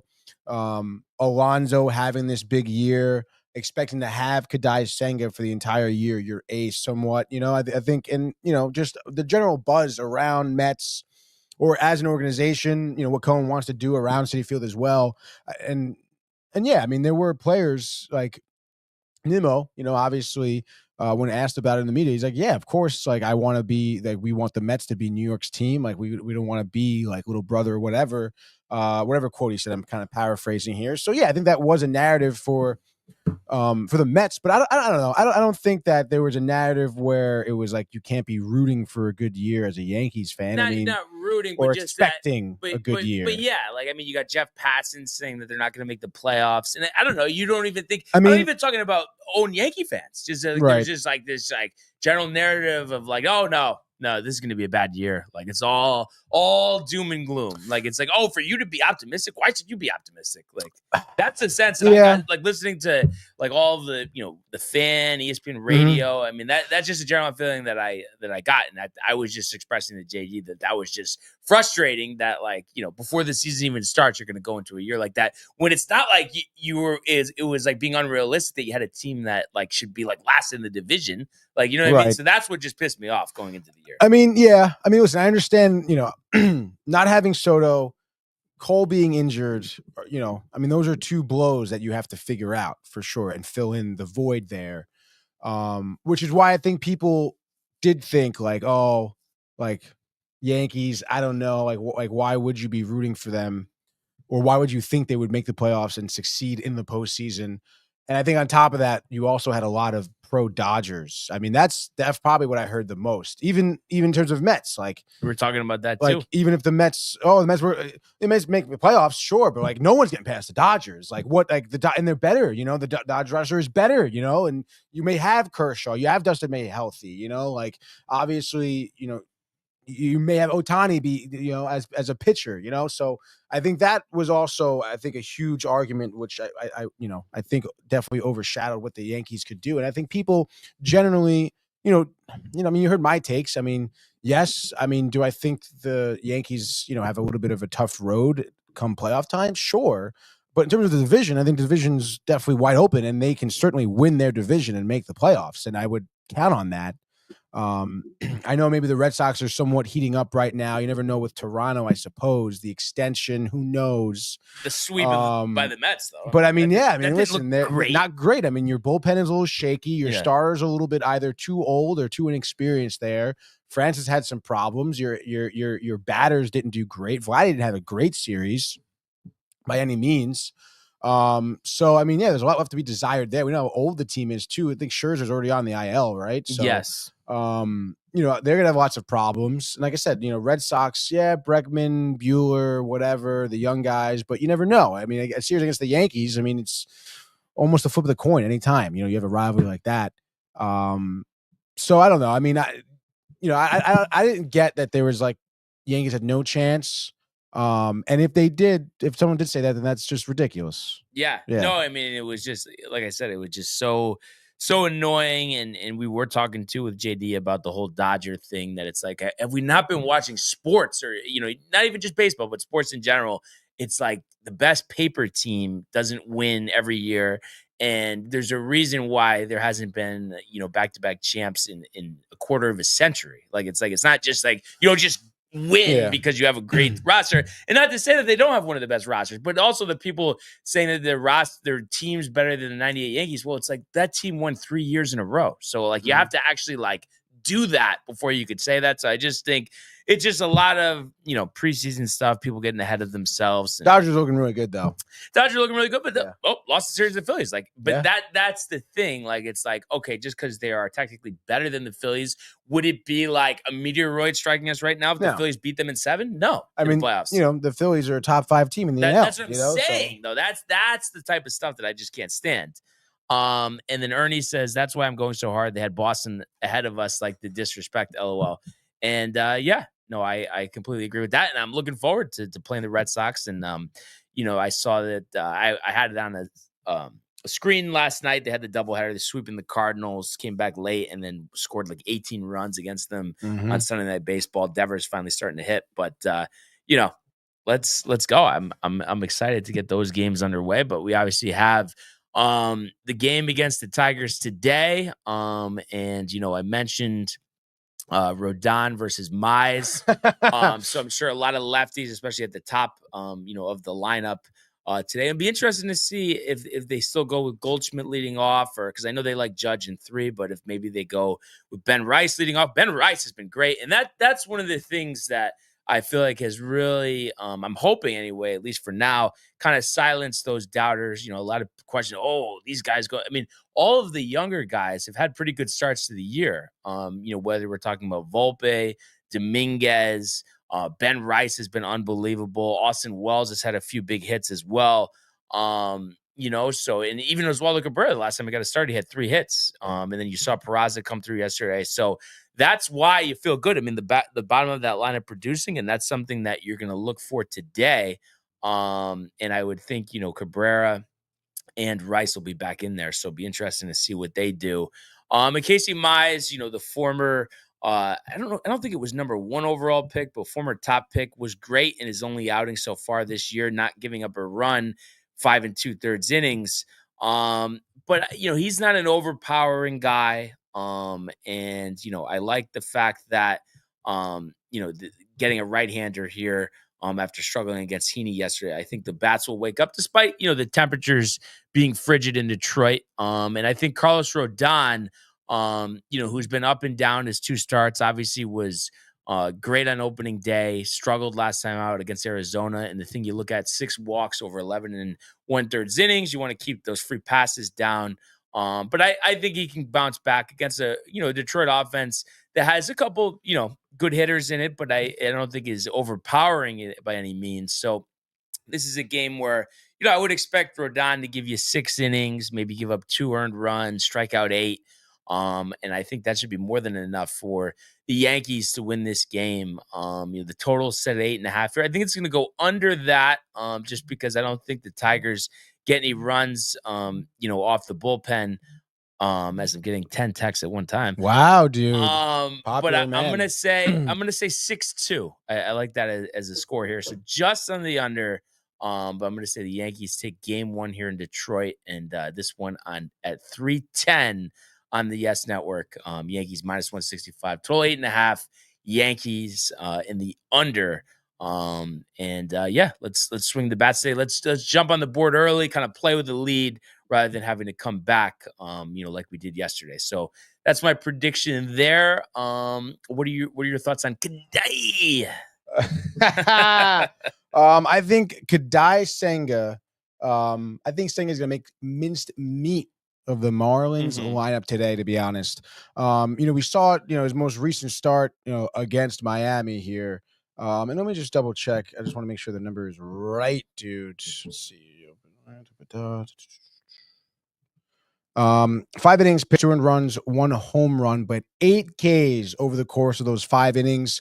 Again, it was an instance where he had that forkball going, his fastball going as well, which he was, kind of floating in there as well. So I don't know. I think if he establishes that forkball, as we've seen in his limited starts still in the MLB, by the way, if he has that forkball dominant, everything else kind of really does fall into place. And the movement on it is really tremendous. And it's like, if he starts kind of hammering that, lower outside part, picking off that corner and establishes that. And then he'll start throwing it with even more break where it gets outside the strike zone and he gets, batters really fishing, for his pitches. That's when you start to see him really kind of settle in and get control. And I would anticipate he does that early on in the first inning. I'm looking at 6 innings clean from him. I'm sure Mendoza will still have somewhat of a pitch count, probably. Maybe 90 pitches he'll throw, maybe. But I'll say 6 innings clean, no earned runs. I think bullpen relatively clean. Maybe, you'll get Stanek in here today. Maybe you can give one up, or Danny Young. I could see Danny Young coming in here, giving one up here to Miami. I forget who was their hitter in the series that was doing really well against us. Otto Ortiz. Anyone? Oh, yeah, Otto Lopez. He was hitting really well. I think hit a home run or 2 home runs against us in our first series. Don't know much about Valente Bellozo, dude. I don't know about you, but it looks like his first start was against Pittsburgh, where they won in extras. He pitched 4 1/3, 1 earned run, 4 Ks, 2 walks, 4 hits, and that's Pittsburgh. So, I mentioned Sunday's game. Top half of the lineup was pretty hot for the Mets. I'd say let's get it going too. I think Alonso, another dinger. Soto, maybe a couple more doubles. I mean, not a dinger. I mean, he's kind of due, no? I guess he is due. Colder weather today. Yeah, that's what I was kind of thinking. Out to right. I don't know. Maybe. All right, dude. Why not? Give me Soto's first home run at home here as a Met. Let's fucking go. And I was thinking Nimmo maybe having a big day. Maybe a 2-for-4 night, couple RBI doubles. I think he deserves to get going too. He's had some good situational hitting, the sac flies, stuff like that, the ground out RBI, stuff like that. So I think this Bellozo guy is going to be an absolute bozo, dude. He lasts, I'd say maybe 4 1/3, just same as against Pittsburgh here. 4 earned runs though, 2 walks, getting tattooed, as they would say. And Mets go on to win this game. I'll say 5-1. So I guess I didn't look at the over under, but I would imagine that would be 7.5. Is it? I would just a guess. Oh. Trying to hit let's see. It is 7.5, dude. Wow. The ding. So that's Mets and the under for today, dude. And a couple things here. Jay Bird mentioning that I love meteoroids today, and just kind of to be kind of on par for what we're talking about. The comparison, the parallel. Michael Bucket says, Barnes, I think we like it when I have contact with the other buddies. Oh boy. That's the thing. We like it's just like Michael, it's just the way you say it is just kind of hilarious. That's why I keep mentioning it. The contact. And then he says, can we play Mario Kart together at some point? The weather, the travel. And he also says, remember the duck dinner with Matt? Remember that day when we met? Oh. Yes, Michael. How could I forget? And sitting duck, I haven't had that in a while, honestly. Neither have I, dude. I've always liked the sitting duck, I have to say. Honestly, me too. Whenever I got a burger there, it was always like cooked right. Mm-hmm. Which sometimes is tough, dude. Yeah, but for that type of food, I feel like for me, it's upper echelon. Like, you know what I mean? It's like you're not going to Peter Luger's, but for like bar food, I do feel like it's pretty good. It is pretty good. And then we also have JD in the house, saying Valente Bellozo gave up 2 runs on 7 hits with 2 walks and 4 strikeouts in 5 1/3 innings against the Mets in his career. There we go. A good footnote there. And, I like and that. I think it's one of those things, JD would agree about this. I was going to mention, with the Mets, and it's kind of like, when you play the Nationals, when you're looking at like the NL East, you got some, upper echelon teams in that division. But when you play those guys, I think that's going to make the difference of where you finish, in the division. I think it's imperative, Tony, to win those series against those teams. And I would say, I guess the Marlins are slightly ahead of the Nationals this year, but it's like come on. Yeah, like you should, like both ends should look good. You should be scoring a lot of runs. Mm-hmm. It really is a perfect case for Soto to go deep. I mean, it's kind of 9 games in here, 1 home run. You would think it happens. It might be a good prop bet. Probably better than taking it on the Mets home opener, right? He was close. Close. So yeah, I think this is a series where you really look to hit your stride for the Mets. That's for sure. And then let's see. Michael Buckus says he tunes into us a lot. It's been a minute. I know the travel. Weather. At some point this summer, but looks like Kurt. Kurt, dude. Bars, no same owners. No, same owners local. Not local. good. I've been in Those those kitchens. kitchens. He always says that to me. I wish he just didn't say it, but no, I'm just kidding. Yeah. Honestly, I mean, that stuff goes on. I haven't, like I said, I haven't been there in a while. Probably wouldn't go for a while anyway. So I guess moot point, you could say. Yes, you could say that. And then he says, I haven't been in the Sing Dog in a while. Planning on watching the Lakers in the playoffs outside of my backyard if the weather is fine. As I'm sure it will be. So by then, always good to be able to do that. The grid, dude. Oh, you went to the grid? That's right, dude. Oh my God, that's right. I forgot about the grid, dude. I don't even have a tab here. I'll share this tab. And Michael, good things no one's eating right now. He says no gloves when making your food from the cooks and the chefs. Oh, dude. Oh boy. I mean, yeah, that's tough. And Ernie says the Swami. LMAO, and for me being out last week, it feels like I haven't done a grid with Ernie in a long time. Dude, there was a couple tough ones last week, dude. Yeah. Definitely for sure here. Let's just hit the ground running right here, Tony. So for Texas, Boston, let's do Chris Martin. Chris Martin, dude. 1%. 1%. Love that, dude. And then I know. Sorry, just mute this over here. So, and I was gonna ask you, or no, unless you had one you wanted to say first. Zimmerman for 6+ WAR Nationals. Are we positive? I was gonna say Vladdy, but I don't know. You think that'd be too high? No, I'm saying I don't know with Zimmerman. I'm not positive. Oh no, I'm pretty positive. Like 100%, like the World Series victory, he had a WAR like a 7.2, I think. So we're gonna go incognito just in case. Like if it's wrong, I'm saying. Are you really gonna doubt me that much? Zimmerman. Go Swami. Go new Swami. Let's see it. Earn your stripes, Tony. It is Ryan with a Y, I believe. 6%. Okay. My question to you is going to be, what do you think would be a better Pudge Rodriguez, Texas and Detroit or Texas and Washington? I'm almost thinking Washington that people forget he played there. Yes, right? Right? I would think so. But then I'm just saying, because we'll have the catcher covered. Yeah, I would say Texas, Washington. Okay, let's do it. 7%. Okay. 7%. All right. I'm imagining it would have been higher with Detroit. Yeah. And then one game catcher for Boston, if you want to do Sandy Leone. 3%. Okay. There we go. You think Wilson Ramos will be high for the Nationals? No, I think that's good. I don't know. I don't know. 6%. All right. All right. And then let's see the 6 WAR season. I was thinking 6 WAR season for Detroit. Al Kaline. All right, let's do it. 8%. 8%. Very nice. All right, and then the game at catcher for Detroit. McCann. Yes, James McCann.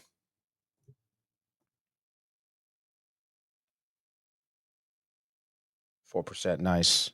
All right. That guy. I mean, we're kind of moving and grooving. We are grooving here. Texas and Detroit is tough. I mean, it's Prince Fielder. Ian Kinsler. I think do Ian Kinsler. Prince would have been higher. Yeah, that's our only high one. And in the 6 WAR season, do we go Pedroia? I don't know if Mo Vaughn did it. Obviously we know Ted Williams did it. Carl Yastrzemski. What do you think here? I mean, you think Yastrzemski would be high? No, right? Right? I wouldn't think so. Go Yastrzemski.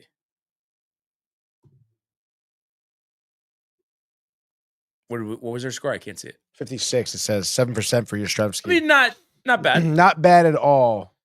Let's see the most popular. Oh, well, Max Scherzer, Nathan Eovaldi. That makes sense. I feel like since that was so quick, let's just rip yesterday's. Oh. I mean, that was like almost record time. That was like really, yeah. We were on top of the ball, here, dude. Let's go. Gotta go. Pulled it up and it's gone. Let's go from yesterday here. Braves, Angels. Okay. Okay. Yeah, the wheels are turning. All right. So for Angels and because what's the okay 200K. Okay. So for Angels and the Dodgers, let's do Albert Pujols. 18%. I didn't think it was gonna be that high, right? Yeah, well, I guess I don't know. 200K pitching season for the Angels. If you want to do Jared Weaver. It's Jered. No, it's just, yeah. Jared.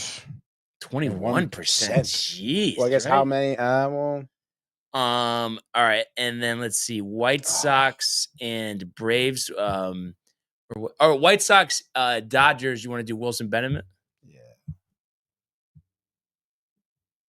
0.2. That gives us something back there. Mm-hmm. And then the 200. The 200 pitching wins. Do we do Tommy for the for Dodgers? Do Greg Maddux? Yeah, that's a good one. Ernie, by the way, saying this is such a proud moment. Aw. 7%. And then let's see what else we got here. The 200 wins and the 200 Ks. How about Cy Young? That's a good one. I wonder if many people will pick Cy Young. No, 2%. And let's see. So, Braves pitchers 200 wins. 200 wins. I was thinking Glavine. I don't. Yeah, Tom Glavine. Yeah, right. Lighter. Not lighter. You're thinking of Smoltz. John Smoltz. Yeah, but I think Glavine would be less popular.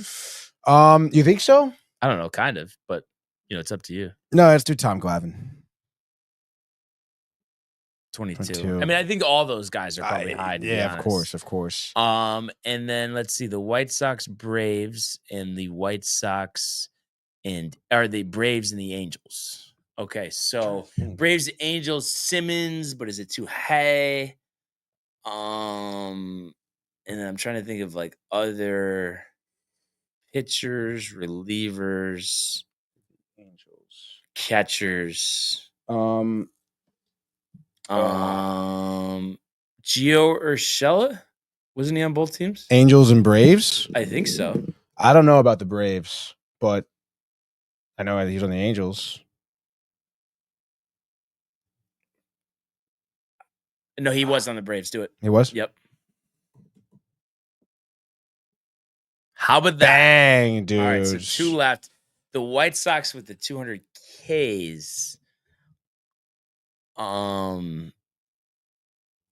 He says World Series Brave. Oh, White Sox Braves, Melky Cabrera. It's a good one. M.E. Yeah, little fat fingers there. And then 1%. Nice. And then it's just the 200 Ks for the White Sox other than Sale. Do we know anything? You would think Ernie does. Or like one of those guys, Smokey Joe Jones or whatever, right? Yes, dude. Burley didn't get 200 Ks. I feel like we're just looking up White Sox too. Like, yes, week, I know. Fuck. But we're right there. I know we are right this there. This is where we do really need the Swami to come into play. I feel like because Sale's going to be like 75%. I feel like. Mm-hmm. I just feel like Bart didn't get it. Oh, he says. Oh, Josh B says Cease. That's a good one. Dylan Cease. But now, do we think Cease over Sale? I guess. I would say so. Yeah. It's still going to be probably high, but I mean, I don't know. Are we really going to get anybody else? I don't know. Because Crochet didn't get it. Mm-mm. And I just don't know any. Oh, it says Giolito. Oh, Lucas Giolito, dude. Yeah. Or Ed Walsh. Do we do Ed Walsh? I don't know. I feel like either or. You want to do Ed Walsh? Yeah. This bottom Ed Walsh? I don't know. I know. This is a little bit beyond my. Yeah, let's just go Lucas Giolito, dude. 7%. What was the score? I can't. 79. Okay, dude. but you know what? 2 for 2. I think everything right. I mean, yeah, there was no ridiculous. Dude. It was the first Ed. Crisale. It was the first Ed. Crisale would have been 42%, dude. And Cy Young was a good one there. Cy Young was a great one, dude. Look at that mug shot of Randy Johnson. Shohei, Dodgers, Angels. Yeah, we did great, dude. Yeah, honestly, love it. We'll be back at it tomorrow. Let's go, dude. But let's take a trip, Michael, to the world of the National Hockey League. Here he comes. McDavid shoots. Top shelf. He scores. Captain with the overtime winner. That's the middle. That's a world-class hit right here. Tomsky stepping. Rick Washington made the full split save. Are you kidding me? Turn. Side of the net. Between the legs and they score. Filthy. David Pastrnak. The silver trophy to the Golden Knights. All right. So 895. That's right, baby. Last night at UBS, Alexander Ovechkin, all-time goal scorer. Which is ridiculous. Yeah. Like, really breaking Wayne Gretzky's record, over 40 goals at age 39. Was it 41 goals this year? That's right. Yeah. Second most in a season for a player age 39 or older. Yeah. I saw that as well. They stopped. Gretzky was in attendance as well as the commissioner. Stopped the game after. Just a great moment. And I heard a stat. I believe it was the last 3 seasons. He scored more goals than he did at age 25, 26, and 27 at age 37, 38, and 39. Which is ridiculous. Yeah, I guess he has, it's 42nd goal, by the way, it was yesterday. 42nd, okay. 42 in 2022, then, or 2023 season, I should say, then 31, and then obviously 42 this year, which is ridiculous, dude. Yeah. And 27, 28, and 29, you said? Yeah. 32, 51, 53, which is wild. Dude, his stats are absolutely ridiculous. Obviously so. You're leading the league all time as goal scorer. These are stats, by the way, that no one really would have, or records, that no one really would have thought would be broken. Yeah. And it's pretty funny because I think Crosby broke a Gretzky record too. I think it's most consecutive seasons with 20 plus goals, I think, or 30 plus goals. Probably 20. I would say 20. Yeah. And it's so funny because it's like, I forget the stat, but like 90% of the records in the NHL are held by Wayne Gretzky. Like it really is like absolutely ridiculous. And it is pretty crazy that Alexander Ovechkin broke the record in 1,487 games played, which is the exact same amount of games that Wayne Gretzky broke or made his record, right? Which is pretty wild because he broke Gordie Howe's record, I believe, who was having it before him. And honestly, dude, when Alex, obviously at this point it was expected. Gretzky's been traveling with the team for, a week or two now, wanting to see this, wanting to specifically be the first man to shake his hand after he broke it, which he was. It is pretty wild that they stopped the game. Like with 2 minutes left to go in the second period, they stopped the entire game and they had a little ceremony. The kids, Gretzky came out and spoke. Gretzky's wife gave Alexander's wife a gift as like a gift among hockey wives, dude. The wives, Michael K in attendance. We'll get the wives. So you can tell that, something like this, obviously hockey in general, but this record definitely, it runs deep. And Ovechkin, celebrating rightfully so. The cores afterwards, the great goal in the power play, which is very, very fitting. And of course, shout out to Michael, told me that, Ilya Sorokin was the only active goaltender that did not give up a goal to Alexander Ovechkin. Obviously not no more, as they say. Wow. So, again, even more so of a testament, to Ovechkin and his dominance over the course of, 20 years, because he was drafted in 2004, I guess, right? Yeah. 2004. Dominance, dude. It's a huge testament to that, dude. It really is absolutely ridiculous. And people forget the fact right now that the Caps are a favorite to be coming out of the East, So it should be really interesting to see the postseason that Ovechkin has and the Capitals have this year. But you really got to tip your hat to someone who is breaking a record at, overcoming a player of outstanding stature as Wayne Gretzky. And then, Wayne Gretzky, like what a fucking guy, huh? Like really taking it with stride. Oh yeah. His speech, to Alex, and the way he's been speaking about it all season long, he truly is excited to see his record being broken and be able to physically be there and witness it and congratulate Alexander Ovechkin is also just a huge testament to just the level of work that the fan base of hockey does in order to keep this sport as great as it is, dude, because it really is. It's a crazy game on ice for sure. And there's a huge amount of respect between the guys that do it. So you love to see that respect highlighted, at a time like this. Yeah. Yeah, and what do you think? So 5 games left for the Caps. Alex Alberto G says, will Ovechkin make it to 900 before the season ends? 5 games left. As crazy as he is and as much of a bender as he's been on, I'm going to say no, because I think this was like a lot to get there. He'll probably score a couple more, but I don't know if he's going to go 5 in 5 games. Yeah, I don't know. I mean, again, can't rule it out. You can't rule it out. You can have a hat trick in one game, easily. But I will say, I think his sights are set on the playoffs. Yep. So I think, 5 games left. Maybe he's even resting or just not necessarily taking it easy, but he's not focused on getting 900. He's focused on getting another cup. And then we'll take it from there sort of deal. So what do you think about Josh B? Said he's going to end it at 899. Dude, wouldn't be surprised if he does. Wouldn't be surprised. And Gretzky 99. We're gonna do, before we wrap it up, do a quick frenzy. It looks like we got 5 games tonight. Yeah. Not really needing to mention the 4 shutout at the hands of the Devils on Saturday. Rangers are back in action though, to face the Lightning. Were you lucky enough not to waste any time on that game? I watched I was working men's lacrosse Fairfield. That game was at noon. By the time it was over, it was like a third period type of watch, which was not good, much dude. of a watch. Not much of a watch.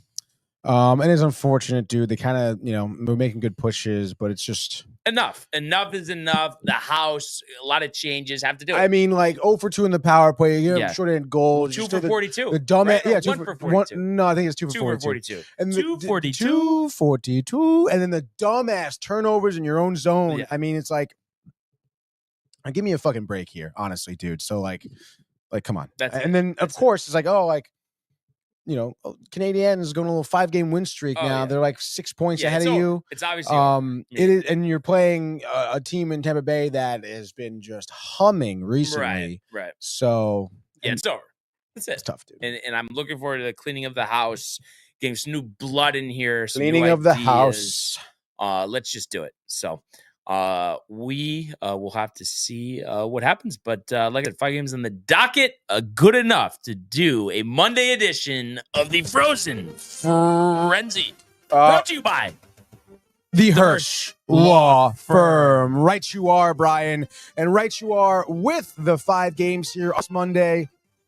Obviously, maybe some other sports you'd rather be watching. But hey, 7 p.m., there's nothing else really going on, except for maybe some baseball. But in any case, you have the Rangers here at Madison Square Garden hosting the Tampa Bay Lightning. Obviously, T-Bay here looking for the playoffs.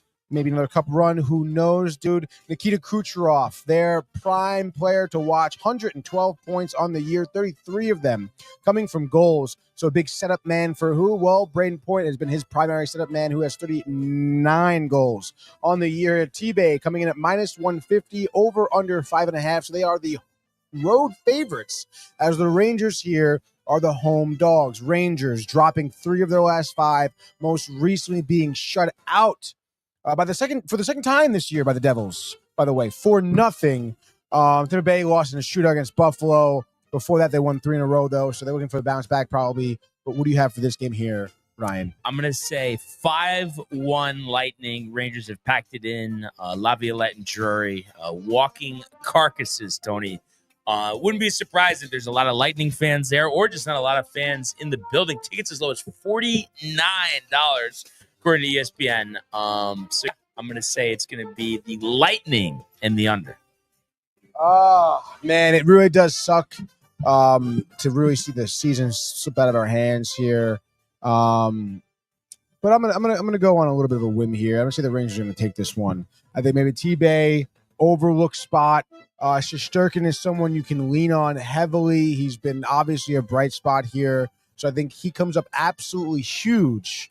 And I think Rangers win. I'll say 2-1, and I'm going to give Gabe his first NHL goal. There you go. Why not, dude? A little bright spot there for the future. On a gloomy night. A gloomy at Madison night Square Garden. At MSG. Rangers and the under there for me, dude. Next game, 7:30 p.m. Probably a center here, a stadium that's been hot all year long with great positivity and fun. The Jets here are hosting the St. Louis Blues. And I know Jets, best team in the league, 108 points here, President's Trophy, whatever. They're at home facing the Blues here, who are on a, how many? 12-game win streak, Brian. How about that? The Blues coming in here are plus 140 road dogs. Over under is going to be set at your 5.5 here. I don't need to read the Blues here. Again, like I said, a dozen games in a row. Kind of crazy. Jets have won 3 of the last 5. They just lost to Utah 4-1. Then shut out Vegas 4-0. So they've been a little up and down in the stretch here, but obviously still tremendous at 52, 21, and 4. Only 6 games lost at home in regulation. Are the Blues going for 13? No. Hellebuck, I've been calling it forever. He's got 7, but we wanted him to get 9 before the season ended. He's going to get 8 tonight. The Blues have been hot, but all good times do come to an end. Yes. So I'm going to say 2-0. Kyle Connor getting his 39th and 40th goals of the year. Winnipeg's 53rd victory of the season. And yeah, that's it for the winning streak. Jets in the under. I mean, odds are probably, maybe, possibly, but I'll go with the dog. I'll go with the Blues. They'll make it 13, which is probably one of the longest win streaks I've seen this season. Even though the Jets, I think, opened up the year going on a 10-0 run or something like that, or 11-0, whatever it was. But I think the Blues here do score a ton, to be honest. Maybe Hellebuck off night, I don't know. But I say Blues put up a 5 spot. Winnipeg maybe puts up 3 here. You'll see your classic Robert Thomas, Jordan Kyrou, maybe even a Pavel Buchnevich goal. Who knows from St. Louis? They'll be spreading the wealth for sure. Like I said, St. Louis and the over, they move on 13 in a row. They're in the wild card spot. They did exactly what the Rangers needed to do. But in any case, you're moving on to late games. 10:30, Anaheim, the Ducks playing the Oilers here. Edmonton, minus 150. Over-under is going to be your 5.5 here. The Ducks are actually leading this regular season series 2-1 against the Oilers. This is the 4th and final. Both teams coming off losses that were somewhat disappointing. Oilers in the bounce back in the West Coast? Yes. And I do like to usually go Ducks in the spot. Sneaky good at home, 19-7-2. But Oilers, I would say, far better. And I'm going to say they're going to win this one 5-3. Draisaitl with the hat trick. Oilers over. I'm going to go with the Ducks, dude. Draisaitl injured. Hurt his knee, I think, like maybe late last week. So I think the Ducks can steal this one from the Oilers. Again, Frankie V, he's been healthy. He's been good. Give me 2 goals and assists for him as the Ducks sneak one past the Oilers at home.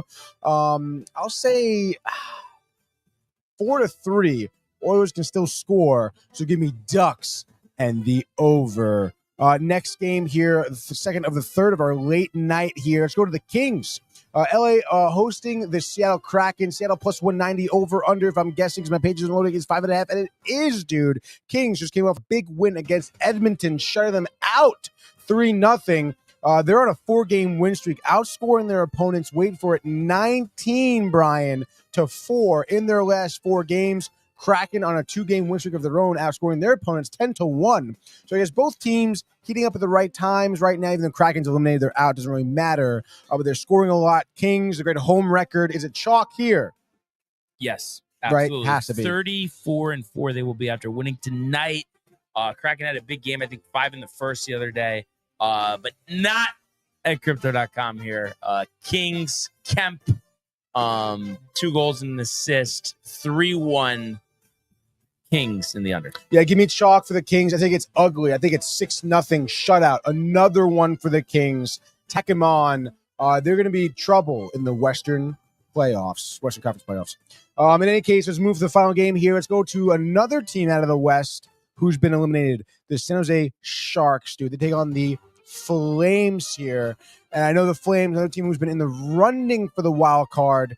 But it is tough with that St. Louis Blues, the 12-game win streak, dude. 93 points, first wildcard spot. Minnesota, 91 points, second wildcard spot. Calgary is out 6 points behind Minnesota. So the dimly light tunnel is approaching here. I know it's the Sharks.